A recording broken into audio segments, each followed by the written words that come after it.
ठीक है, तो देखिए बजटरी कंट्रोल का जो ये चैप्टर है, तो इस चैप्टर में डिटेल में बजटरी कंट्रोल का दिया हुआ है। हालांकि हम लोग सिलेबस के हिसाब से कवर कर चुके हैं थ्योरी पोर्शंस, है ना। तो इसमें देखिए शुरू में ही बुक में कुछ डेफिनेशंस है, ठीक है। डेफिनेशंस आपको इससे भी कर लेनी है, तो दो डेफिनेशन कर सकते हैं। और एग्जाम में अगर 15 मार्क्स का बजट का भी क्वेश्चन आए तो बजटरी कंट्रोल का भी उसके अंदर आप दे सकते हैं। क्यों? क्योंकि बजटरी कंट्रोल भी किसका पार्ट, बजट से ही ना बजटरी कंट्रोल होगा। पहले बजट तो होना चाहिए ना आपका, क्लियर है। तो बजट के थ्रू जब हम लोग कंट्रोल करते हैं तो उसी को क्या बोलते हैं, बजटरी कंट्रोल, है ना। तो आपको, क्योंकि हम लोग इसका थ्योरी कर चुके हैं, तो बुक से हम मेनली आपको होमवर्क देंगे। आपको लगेगा कहीं डाउट तो आप पूछ लीजिएगा। तो क्वेश्चन भी लिखवा देते हैं, लिखिए। तो क्वेश्चन नंबर 1, ठीक है। तो ऑलरेडी जो नोट्स भेजा हुआ वो भी देख सकते हो, और बुक से भी आप इसको बुक से भी लिखिएगा, ठीक है। लिखिए क्वेश्चन नंबर 1, वेरी इंपॉर्टेंट जो रहेगा आपका, explain budgetary control, comma its objectives, comma merits and limitations,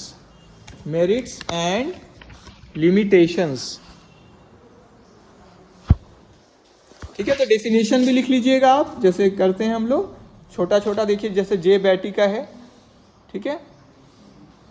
और कम से कम एक डेफिनेशन, ज्यादा नहीं तो कम से कम एक कर ही लीजिएगा, है ना।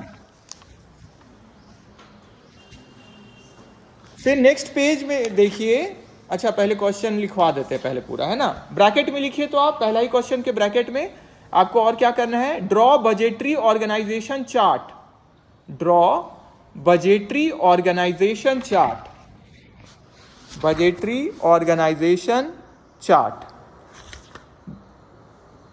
ठीक है। In a long answer budget question. अगर कोई बड़ा क्वेश्चन आ जाए बजट का, शॉर्ट नोट्स का, या 15 मार्क्स का, 7.5 या 15 मार्क्स में, तो आपको ड्रॉ करना चाहिए। और टाइम है तो कम मार्क्स में भी कर सकते हैं, अच्छा ही बात है, जितना चार्ट्स रहेगा। देखिए 2-3 पेज आगे पलटिए तो बुक को देखिए, एक चार्ट मिलेगा आपको, बजटरी ऑर्गेनाइजेशन चार्ट दिखा, बहुत अच्छा चार्ट है, ठीक है। इस चार्ट को आपको जरूर से कर लेना है, ठीक है। टिक कर लीजिए, कॉपी में जहां क्वेश्चन लिख रहे हैं पेज नंबर लिख लीजिए चार्ट का, ताकि आप तुरंत खोज पाएं, ठीक है। ये चार्ट बहुत इंपॉर्टेंट है। देखिए मैनेजिंग डायरेक्टर, बजट कमेटी, फिर बजट ऑफिसर के बगल में स्लैश देके डायरेक्टर भी लिख लीजिए। तो चार्ट में ही बजट ऑफिसर तक है ना, स्लैश देके लिख लीजिए डायरेक्टर, बजट ऑफिसर बोले या डायरेक्टर बोले। फिर उनके अंडर कौन कौन है, सेल्स मैनेजर है, प्रोडक्शन मैनेजर है, परचेजिंग ऑफिसर, या ऑफिसर बोले या मैनेजर बोले, स्लैश देके मैनेजर भी लिख लीजिए, परचेजिंग ऑफिसर स्लैश मैनेजर। फिर रिसर्च एंड डेवलपमेंट ऑफिसर है, फिर पर्सोनेल ऑफिसर है, ठीक है। और वो 2 भाग में बटेगा, इसमें एक ही भाग किया हुआ है लेबर बजट, एक और भाग निकालिए तो उसका मास्टर बजट, एक और भाग निकालिए मास्टर बजट। पर्सोनेल बजट वाला जो चार्ट है, मतलब उससे एक और निकालिए एरो, लिख दीजिए मास्टर बजट, लिखिए। और फिर एक और उससे, मतलब पर्सोनेल ऑफिसर के बाद एक और आगे जाके, जैसे रिसर्च एंड डेवलपमेंट ऑफिसर है, पर्सोनेल ऑफिसर है, एक और जाके एरो निकालिए, तो मतलब बजट ऑफिसर के अंदर एक और एरो जाएगा, कौन सा, लिखिए। तो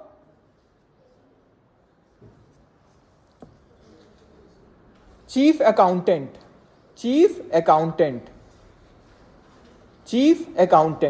ये ना शायद हम पिछले वाला चार्ट जो है, पिछले चैप्टर में, वहां से फिर देख के इसमें इनकॉर्पोरेट कर दी, कुछ मिसिंग पॉइंट है तो इसमें आ जाए, ताकि कंप्लीट चार्ट हो जाए। चीफ अकाउंटेंट लिख दिए। अब चीफ अकाउंटेंट से 2 निकालिए, 2 ब्रांच निकालिए चीफ अकाउंटेंट से।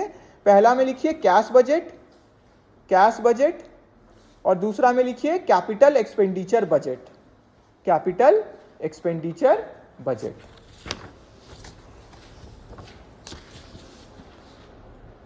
ठीक है, लिखिए, बोलिए, लिखिए। इसको डाउट होगा तो मुस्कान ठीक लिख रही हैं शायद, वहां से देख लीजिएगा, ठीक है। फिर नेक्स्ट देखिए, सेल्स मैनेजर से ब्रांच निकला हुआ है सेल्स बजट का, है ना।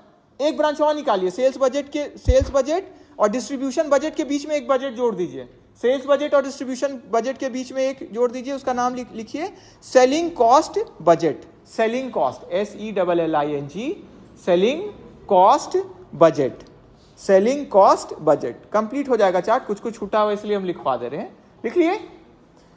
अब देखिए फिर डिस्ट्रीब्यूशन बजट है, एडवर्टीजमेंट बजट है, ये ठीक है। आगे देखिए प्रोडक्शन मैनेजर, प्रोडक्शन मैनेजर में दो बजट है, प्रोडक्शन बजट और फिर प्लांट बजट लिखा है, आप लिख लीजिए प्लांट यूटिलाइजेशन बजट।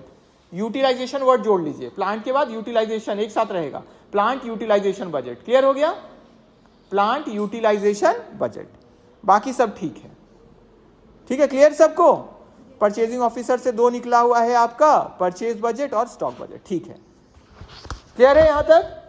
डाउट होगा तो हमसे पूछ लीजिएगा, मुस्कान ठीक लिख रही है शायद, उनसे देख लीजिएगा, वो समझ रही है क्या करना है, देख लेंगे। नेक्स्ट क्वेश्चन लिखिए, question number 2, short notes. Question number 2, short notes.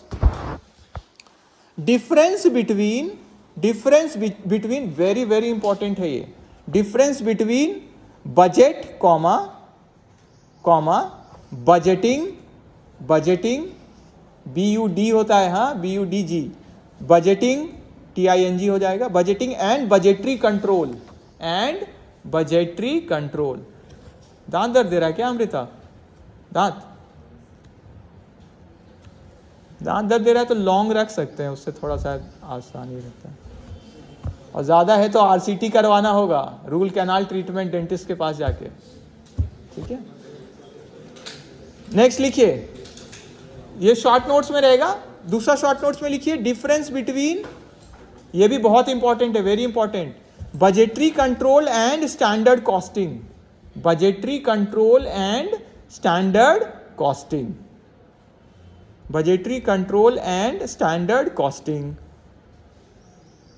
Question number 3 लिखिए। अब क्वेश्चन नंबर 3, एक्सप्लेन, अभी 2 था जो शॉर्ट नोट्स में था, explain analysis of budget variance, explain analysis of budget variance, VARIANCE, budget variance slash budget variance slash देख लिखिए, budget variance, सिर्फ बजट वेरिएंस भी आए तो भी वही चीज लिखेंगे, एंड इट्स टाइप्स,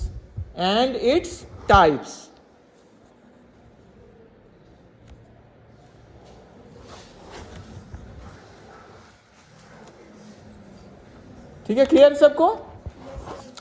तो इतना बुक में है इसका आंसर, आप देख के आइए, कोई डाउट होगा तो आप हमसे पूछिएगा। ठीक है।